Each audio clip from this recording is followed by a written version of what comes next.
Hello, what's up mga idol? Gusto ko lang ipaalam sa inyo mga idol. Papahinga muna ako pag-upload ng video. Kasi hindi na tayo napapansin. Wala nang nagla-like. Wala nang nanonood sa ating video. Kawawa tayo mga maliliit na content creator. Kasalanan ni Diwata to eh. Yung Diwata na yan, yan ang may kasalanan.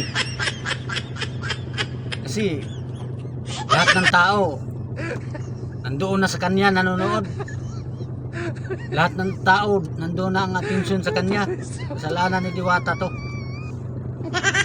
Tingnan mo naman si Diwata, napira na, tinutulungan pa ng mga ibang vlogger na mayayaman, mga sikat.